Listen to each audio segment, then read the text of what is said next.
Hola, soy Denise Merker y esto es Hablemos, un producto de N+ Podcast. ¿Qué deja una intervención militar como la que hizo Estados Unidos la madrugada del 3 de enero? ¿Qué está pasando en Venezuela 10 días después de que Estados Unidos sustrajo mediante un operativo armado a Nicolás Maduro?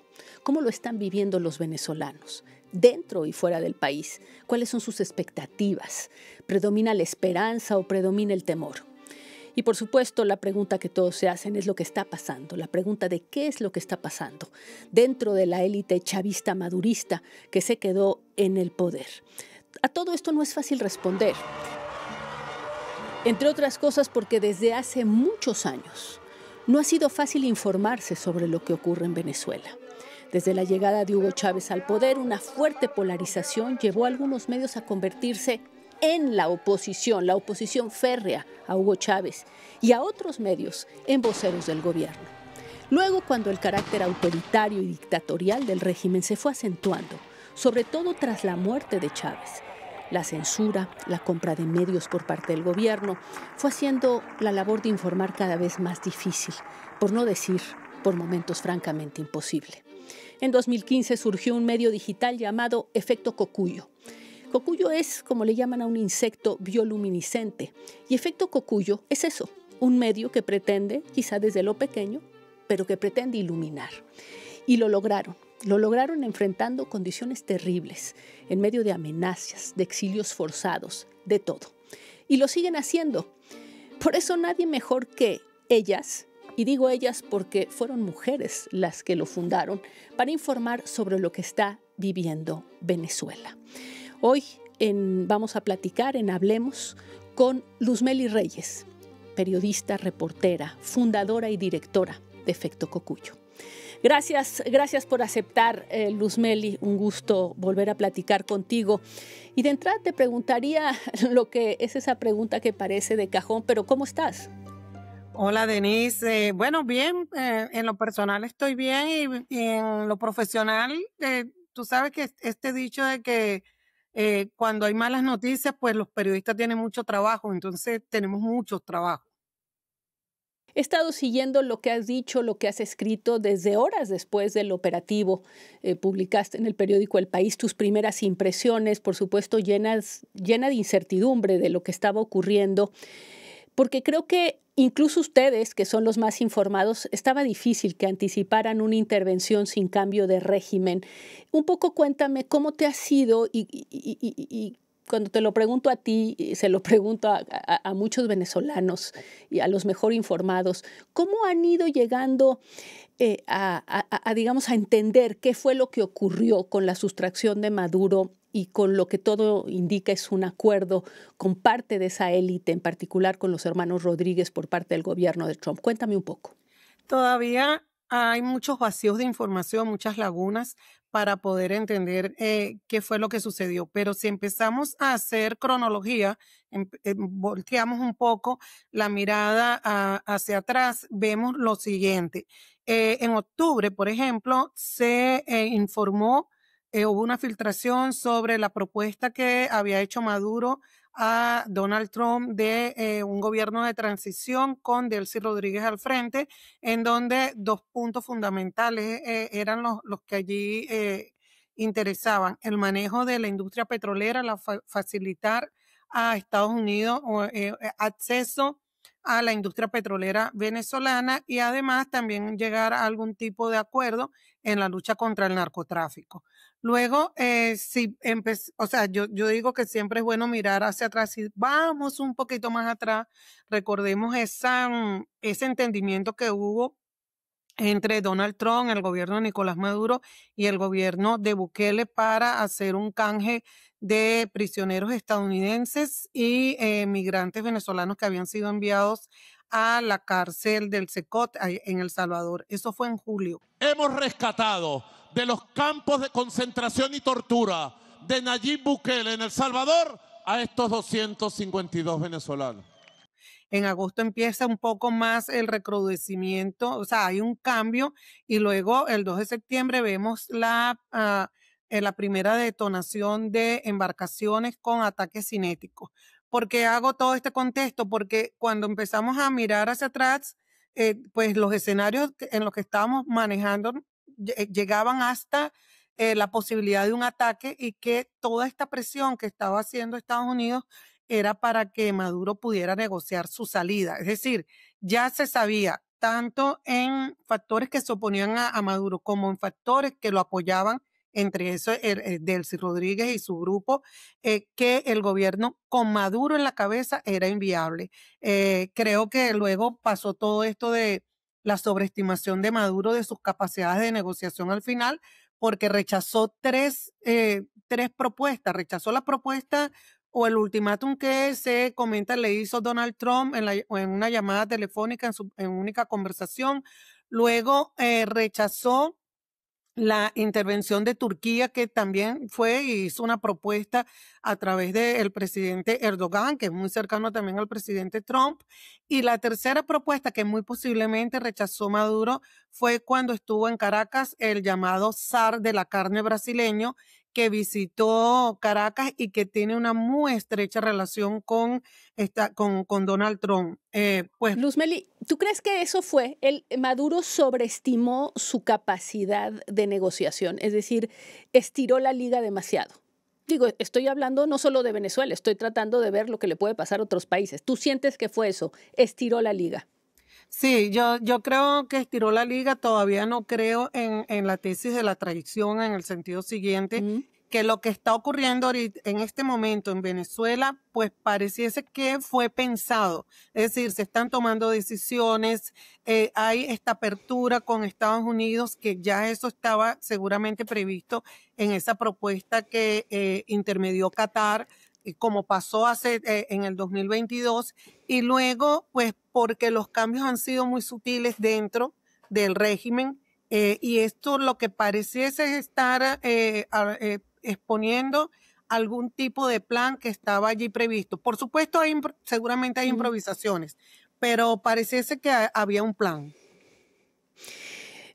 Desde fuera, y más allá de quienes estaban involucrados en estas negociaciones, se pensaba que iba a haber un cambio de régimen, Luzmeli, es decir que, y por lo menos, déjame decírtelo así, si no un cambio de régimen inmediato, por lo menos sí con fecha.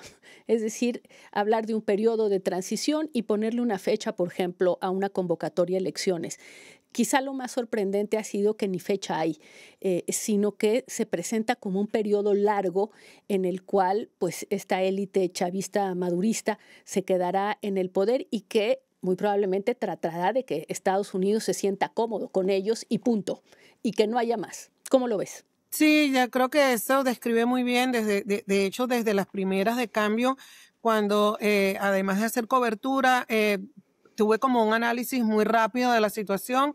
Era que estábamos sin Maduro, pero había continuidad del madurismo. Es decir, Venezuela está sin Maduro, pero todavía no teníamos democracia. Y luego, en el transcurso de la semana, el miércoles pasado, el secretario de Estado, Marco Rubio, dijo que el plan tenía 3 fases, pero esas fases no hay ningún cronograma sobre esas fases. Sí, sí. Y además, el último estadio de ese plan es la posibilidad de una transición, ni siquiera se habla de elecciones. Entonces, ciertamente estamos en un periodo de conformación de un esquema autoritario con un tutelaje de Estados Unidos. Hablaste de que no compartes la visión de la traición y esto tiene importancia en qué es lo que ocurrió y qué es la narrativa que se imponga al interior de las élites gobernantes allá en Venezuela. Porque la pregunta es si los Rodríguez, que hoy aparecen como los grandes ganadores, tienen la capacidad de control sobre todo el movimiento que inició Hugo Chávez, y para eso me refiero a los grupos civiles armados, me refiero a todos estos intereses económicos alrededor de ese grupo, al ejército. Es decir, ¿ves alguna posibilidad de que haya un quiebre al interior de esta alianza y por lo tanto una inestabilidad incluso peligrosa por el tema de la cantidad de gente armada entre ejército, colectivos? ¿Ves esa posibilidad? ¿Ves una alianza, digamos, que puede romperse entre esos grupos? Mira, es el cemento de esa cúpula es mantenerse en el poder. independientemente de las diferencias que siempre han tenido. Y en este momento, ninguno de ellos tiene suficiente fuerza para mantenerse en el poder sin estar apoyándose unos a otros. Es decir, digamos que una parte de la cúpula maneja todo el tema de civiles armados y toda la represión policial sigue estando allí, puede salir, pero ese grupo tiene que seguir siendo controlado por alguien, tiene que haber un liderazgo allí. Luego está todo el tema militar, ellos tienen negocios y tienen una manera de acercarse para seguir estabilizando el poder.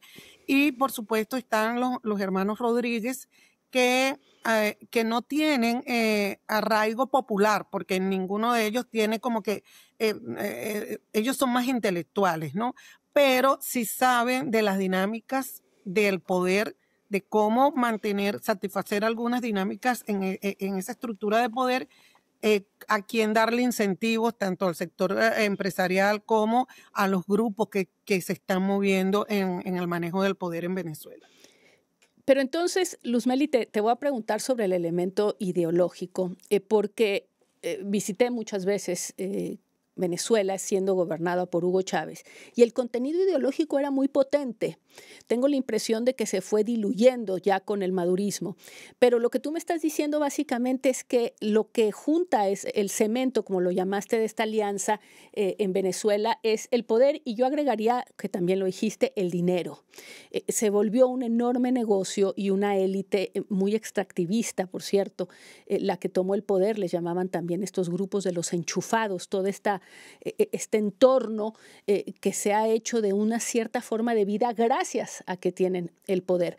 ¿Es eso lo que queda de lo que inició Chávez hace años? Te lo pregunto. Sí, totalmente. Mira, para mí, y de hecho yo me he especializado mucho en el chavismo disidente, y muchos de ellos decían que lo que tenía Maduro no era ya chavismo. Yo creo que sí que ha sido una larga muerte del llamado comandante eterno, pero esa muerte se consolidó durante el fraude electoral del 28 de julio, que por cierto era la fecha de nacimiento de Hugo Chávez, y luego ahora con la entrega de la soberanía nacional. Es decir, el régimen madurista violó la soberanía popular al desconocer la votación del 28 de julio y además entregó la soberanía nacional al hacer su pacto con Estados Unidos. Entonces, esa mirada que tenía Hugo Chávez, que era una mirada muy nacionalista, muy regionalista, la podrás criticar, cuestionar, pero era una mirada además con mucha visión estratégica militar, porque de ahí es que él venía. Eso se perdió, y lo que hay ahorita, desde mi perspectiva, es un régimen basado en el pragmatismo que es capaz de hacer estos convenios con Estados Unidos porque realmente no le importa defender la integridad nacional. ¿Tendría bases? Es decir, ¿hay bases que saldrían a exigírselo? Porque una de las dudas es si ese pragmatismo, esta élite enriquecida, podría pues ser desbordado por una base que todavía estuviera dispuesto, digamos, a combatir esta entrega a Estados Unidos. Y aquí lo digo no porque esté yo a favor de ellos o mucho menos, sino simplemente por entender cuáles son las fuerzas hoy en Venezuela. Si es que tan fácilmente esta cúpula simplemente va a llegar a acuerdos con Estados Unidos, entregando parte de la soberanía, el petróleo, etcétera, sin tener un costo interno que pudiera desestabilizar al país. Ese es por eso que te lo pregunto.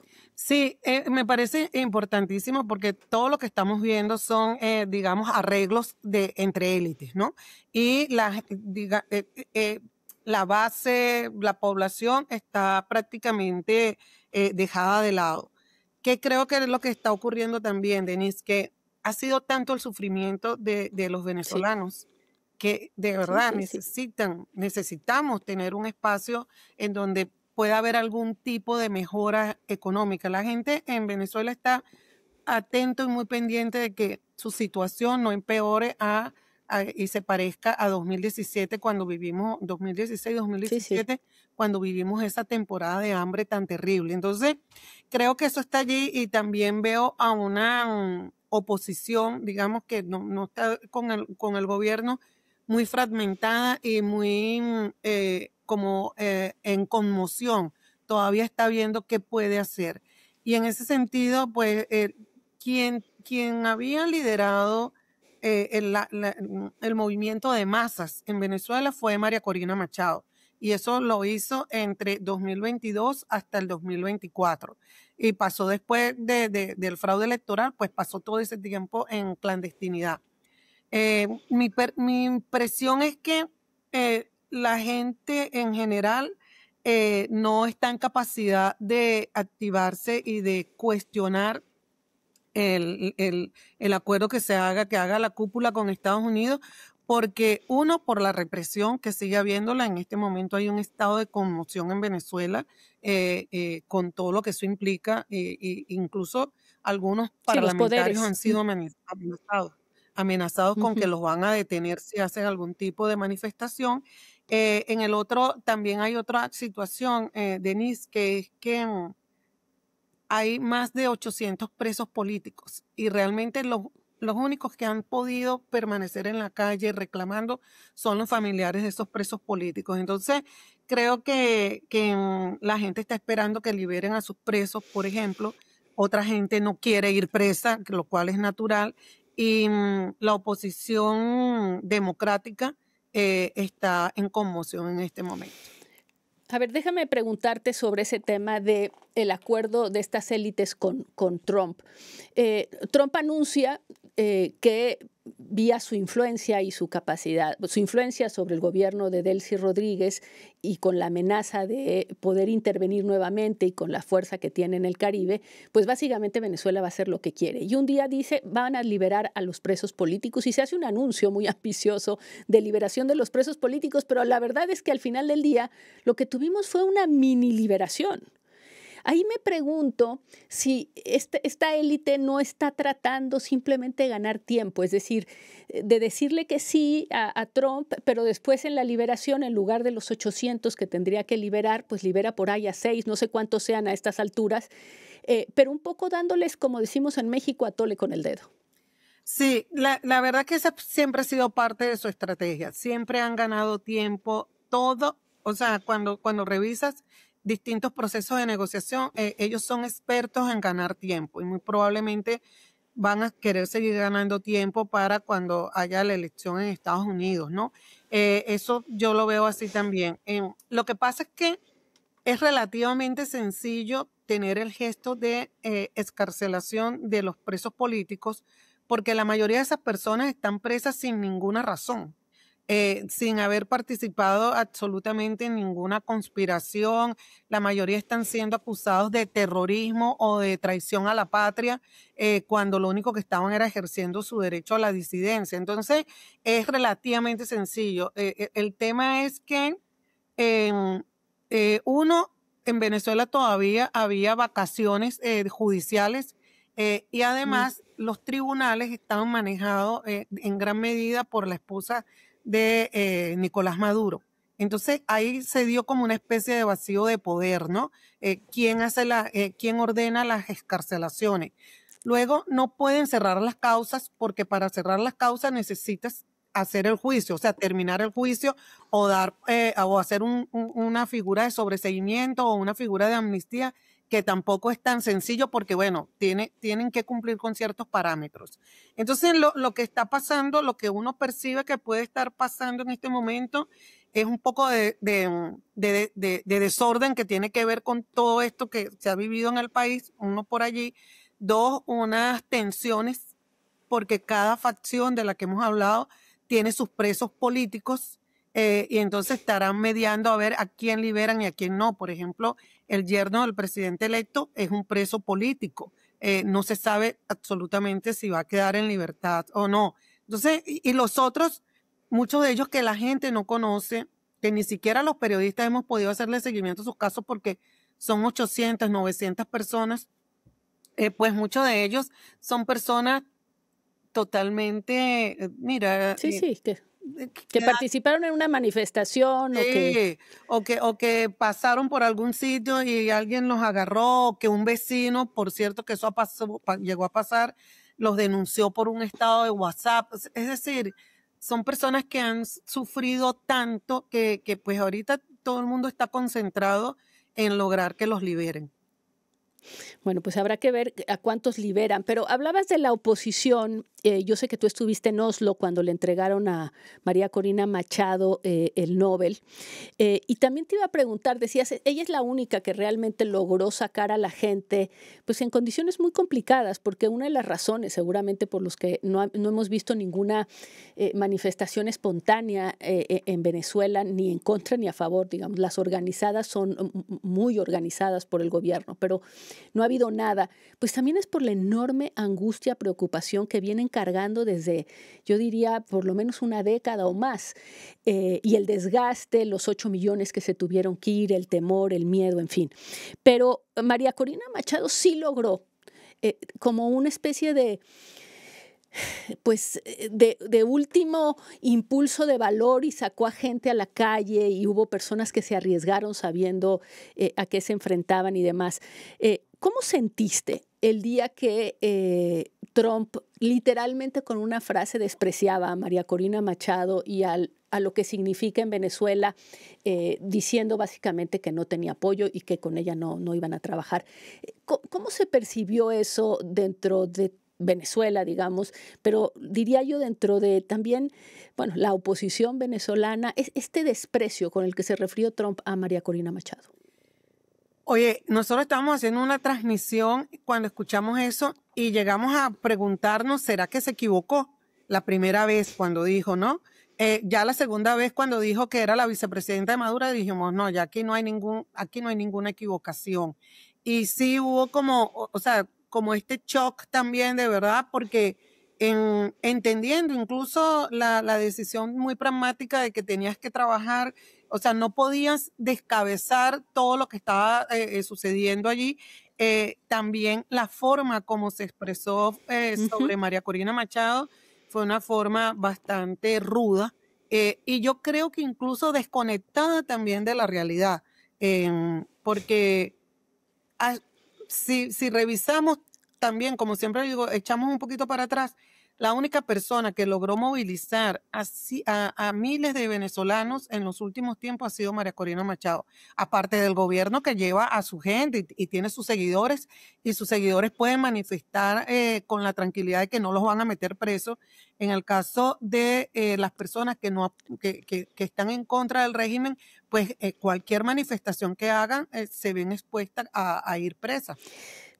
¿Tú sientes que María Corina Machado hizo una mala apuesta al, digamos, apostar tanto por Trump? Le costó, de hecho, le costó en apoyo de otros países, pero la impresión que quedaba es casi que se sentía un poco culpable de haber sido la que recibió el Nobel y no Trump. En fin, ella apostó por eso y después, digamos, esto ocurre. Luego todavía hizo una entrevista recién en donde le ofreció a Trump el premio Nobel, lo cual, en fin, parecía algo todo muy desesperado. ¿Cómo estás viendo a la oposición posicionarse frente a esta intervención, el descabezamiento de Maduro, pero al mismo tiempo la continuidad del régimen sin fecha, porque eso es lo importante, sin fecha para la transición y unas nuevas elecciones? ¿Sientes que han estado reaccionando bien, que ha habido desesperación? ¿Cómo lo ves? Creo que todavía están en conmoción y todavía están pensando qué van a hacer. Tanto la oposición que está dentro de Venezuela, que ha sido criticada algunos de ellos, pero yo considero que son demócratas y que están ahora representados en la Asamblea Nacional, no saben todavía qué hacer, cómo hacerlo, ¿no? Porque están entre la espada y la pared, están amenazados si tienen algún tipo de crítica contra el gobierno, pero también sin tener ningún discurso que permita atender a los millones de venezolanos que están en contra del gobierno. Y en el caso de María Corina Machado y de Edmundo González Urrutia, pues tienen una debilidad en el sentido siguiente, que no controlan, no están en el territorio en este momento. Por eso es que muy probablemente sí creo que María Corina le va a tocar volver al territorio venezolano, porque pues vas a tener que organizar a la gente y vas a tener que encauzar el descontento de una manera más organizada. Creo que eso va a ser necesario para poder empezar a pensar, a diseñar una ruta que permita la transición democrática. De lo contrario, pues si eso no ocurre, si no hay una capacidad de organización de los factores políticos e incluso de factores de sociedad civil, si no hay esa capacidad, pues lo que vamos a tener es un régimen como el que tenemos ahorita, que va a seguir negociando con Estados Unidos hasta que deje Trump de ser presidente de Estados Unidos probablemente. O se interese por Groenlandia o por otro país y ya no se ocupe en eso. Justamente está con quienes se ha logrado hablar sobre de la oposición venezolana, sienten que de todos modos hay algo mejor que antes del descabezamiento de Maduro. Así lo interpretan y lo justifican o lo racionalizan diciendo es una élite que ahora se siente mucho más vulnerable, y con esta especie de presión continua de la posibilidad de que Estados Unidos haga algo más. Y eso los va a llevar a ceder en ciertas cosas que pudieran resultar importantes. Y yo te preguntaría, ¿qué sería lo que tendríamos que estar viendo para pensar que efectivamente va hacia un lugar mejor del que partió? Tú lo decías, bueno, liberación de los presos políticos en los próximos días. Tendremos que ver si no los han liberado porque hay un desorden, como lo decías, o si no los han liberado porque en realidad lo que van a hacer es siempre entregarle muy poco a Trump y guardarse el control. Yo estaba pensando en esto que tú decías, tendrían que dejar regresar a María Corina Machado entrando por el aeropuerto, por ejemplo. No sé si ella... ¿No? Porque Estados Unidos, siendo que ya el presidente Trump dice que él es el presidente actuante de ese país, si María Corina Machado anuncia que va a volver, pues ya no tendría por qué volver por el Caribe en una lancha, tendría que llegar al aeropuerto de Maiquetía y que le abrieran las puertas. En fin, sería uno de esos elementos. ¿Qué otros ves? Mira, hay un elemento que como aquí hay que agarrar los poquitos hilos que haya para reconstruir la institucionalidad, hay un elemento que es relativamente sencillo, que es que está funcionando una nueva Asamblea Nacional. Y en ese espacio de la nueva Asamblea Nacional, que fue electa en mayo pasado, no tiene nada que ver con la extracción de Maduro y el cambio que hubo, ahí debería poder darse un espacio de discusión con sectores políticos que tengan posiciones distintas a las del gobierno, pero también debería ser el espacio de llamar a las distintas organizaciones, a los medios, a los periodistas, o sea, a todos esos grupos que han sido perseguidos y excluidos por el régimen, para que haya ese espacio de conversación, de discusión, por lo menos un espacio de encuentro. El otro elemento que yo diría que puede indicar que puede haber algún tipo de cambio es que se le dé ingreso a todos los exiliados, especialmente a los exiliados políticos. ¿Por qué? Porque muchos de ellos, como lo dijo Trump, no están en el país, no porque no quieran, sino porque fueron perseguidos, sí. Muchos fueron presos políticos. Entonces yo te diría que empezar a ver que hay un cambio el día que pueda regresar Leopoldo López, por ejemplo, que Edmundo González Urrutia regrese a Venezuela, muy probablemente no a reclamar su triunfo, pero sí a que no lo metan preso y que no lo rodeen en su casa y que pueda estar en el país, que otros dirigentes que han tenido que salir de Venezuela pues puedan regresar con garantía de que no los van a perseguir y que van a poder hacer política en Venezuela. Interesante, ninguno lo ha anunciado. Es decir, todos están haciendo un cálculo de que no están en ese lugar. Y ni siquiera María Corina, que había dicho que iba a regresar después del Nobel, ha hecho ninguna declaración sobre la posibilidad de que vaya a regresar. De hecho, entiendo que puede ser que vaya a ver a Trump, quizá de ahí salga un anuncio o una decisión. Y luego hay otro tema importante, que sería que se pudiera empezar a informar en Venezuela. Y eso te toca también a ti y a efecto Cocuyo, Luzmeli. Y yo no creo que tampoco ustedes sientan, después de todo el exilio forzado y toda la dificultad con la que han seguido informando, no han detectado que sea momento para volver. Yo de verdad que hablo por mí y también porque lo he conversado con colegas que tuvimos que salir del país yo no veo condiciones para volver a Venezuela en este momento. En mi caso, yo no solo fui perseguida, fui amenazada con llevarme a la cárcel y me anularon 2 veces el pasaporte. Hay 22 periodistas o trabajadores de la prensa todavía detenidos. El lunes, cuando se instaló la Asamblea Nacional, detuvieron a 14 corresponsales, deportaron a un corresponsal. Es decir, que uno no ve que haya el espacio todavía para que haya información que se pueda cubrir libremente. Pero sí tengo que ser hacer un matiz con esto, que es una cosa hermosísima que yo por eso respeto tanto a mis colegas, que así como te decía que los familiares de los presos políticos están en la calle reclamando y organizándose porque o sea, han podido agruparse. Asimismo, ¿Sí? hay periodistas que están haciendo cobertura de eso allí. Hay que cuidarse, muchos no firman, muchos no ponen su rostro, pero están acompañando a esas madres y padres que están reclamando la libertad de sus familiares. Entonces, eso a mí me da un poquito de esperanza, porque es como cuando pues tienes una temporada de sequía y apenas cae un poquito de lluvia, empiezan a florecer, empiezan a aparecer esos frutos. Quizá es temprano para decirlo, Luzmeli, pero finalmente quizá esa es la disyuntiva en la que se encuentra ahorita Venezuela y la incertidumbre, que es, muy bien, Estados Unidos se hizo con el control o dice que se hizo con el control de Venezuela. Si es verdad que se hizo con el control y no simplemente que un grupito se quedó con el control de Venezuela y a Estados Unidos lo único que le importa es el petróleo, sacar a China, a Rusia y a Irán de por ahí, eso lo iremos viendo en estas decisiones de las que tú estás hablando. En si hay más periodistas, por lo pronto no es así. Sí, algunos fueron a hacer trabajo, pero claramente incluso hasta los internacionales no hemos podido entrar. En fin, hay muchas cosas que no están todavía pasando. Es ahí donde se va a saber si esto simplemente fue una intervención para que Estados Unidos se quede con el petróleo de Venezuela o si se trata realmente de una larguísima transición, pero que va dando pasos, que se recupera, por ejemplo, el diálogo interno, la discusión interna sobre el destino del país. Así es.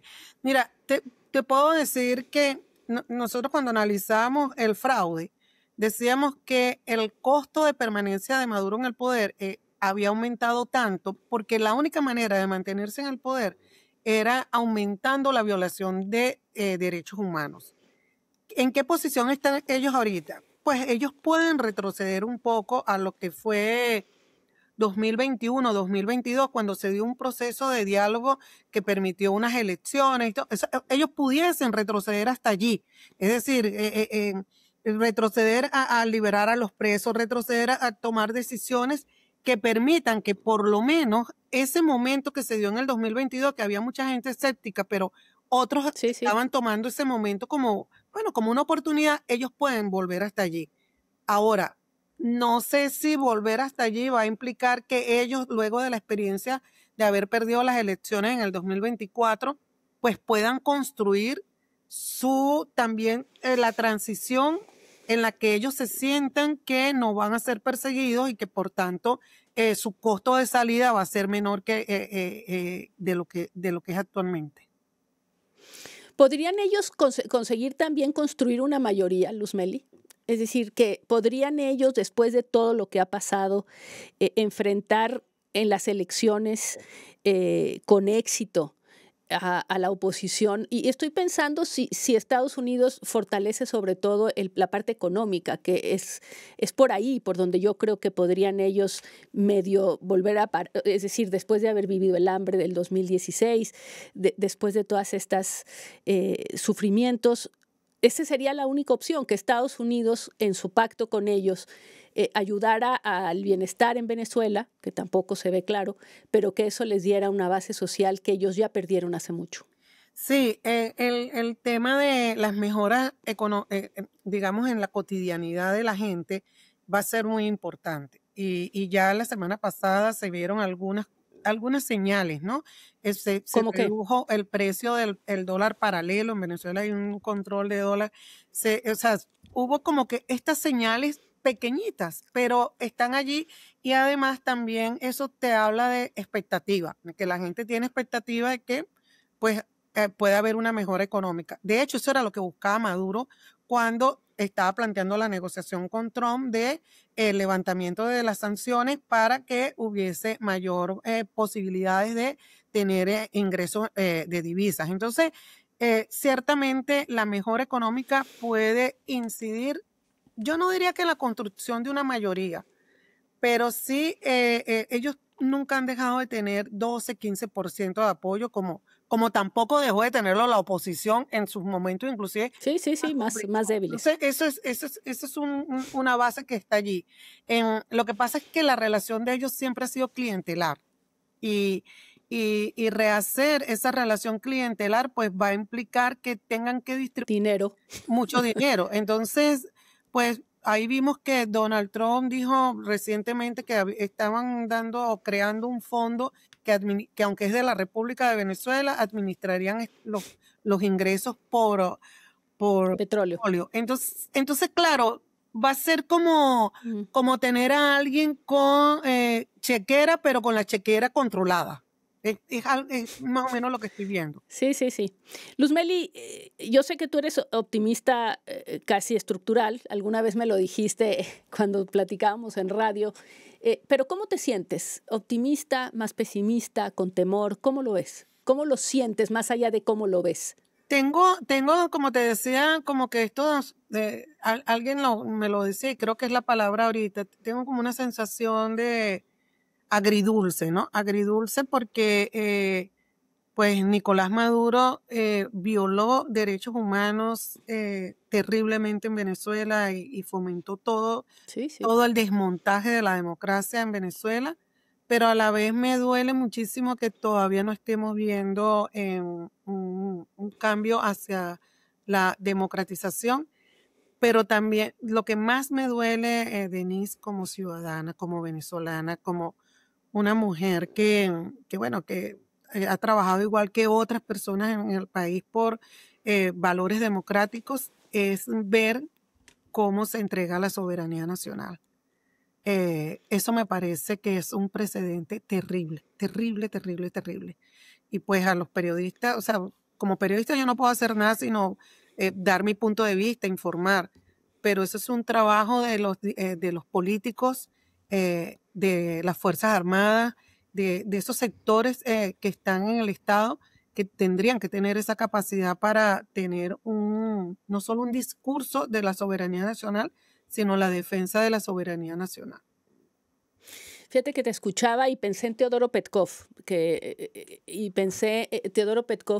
en su juventud, en sus inicios, en los 70s, fue parte del Partido Comunista, pero después se convirtió en una de las voces más lúcidas, por lo menos que yo recuerdo, de esa Venezuela dividida entre el chavismo y una oposición tremenda, igualmente agresiva. Les recuerdo un golpe de Estado también horrible que se dio por parte de la oposición en los inicios de Chávez. Y yo siempre recuerdo esa posición que era profundamente nacionalista de Teodoro Petkov, que cuando hablaba yo con él no aceptaba ninguna crítica, se enojaba incluso si yo criticaba las cosas más increíbles del chavismo y demás, pero al mismo tiempo que siempre supo como ponerse en esa posición de Venezuela es primero, antes que nuestras diferencias y demás.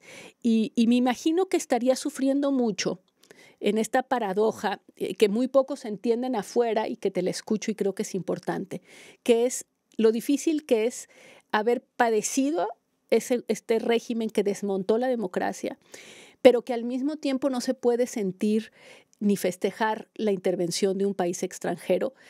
Es decir, esa posición tan difícil de explicar, que es no estoy con Maduro porque ha sido horrible lo que hizo con el país, pero al mismo tiempo me duele que haya tenido que ser esta la vía de sacarlo. Supongo que ya lo has notado, complejísimo que la gente entiende esto en el exterior.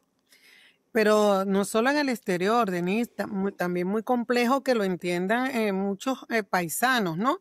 Porque, pues, como te digo, el sufrimiento ha sido tanto que pues la gente lo que quiere, mucha gente lo que quiere es poder rehacer de cierta manera sus vidas. Y eso es comprensible. Sin embargo, yo también sí creo que pues si uno está en alguna posición en algún espacio donde poder hacer escuchar su voz, pues en mi caso, mi voz o lo que pienso es esto. O sea, si la gente lo apoya, si Donald Trump hace una encuesta y resulta que tiene, no sé, 70% de apoyo en Venezuela, pues eso es una cosa. Yo nunca voy, digamos, con la corriente. Pero sí creo que es necesario que haya voces en Venezuela, voces de venezolanos dentro y fuera de Venezuela, que levanten la bandera de la soberanía nacional. Entendiendo que, lamentándolo mucho, se está en un espacio de realpolitik, en donde hay un país poderoso que está tutelando un proceso en Venezuela. Pero el hecho de que lo esté tutelando no significa que se tenga que hacer lo que ese país poderoso está diciendo que hay que hacer.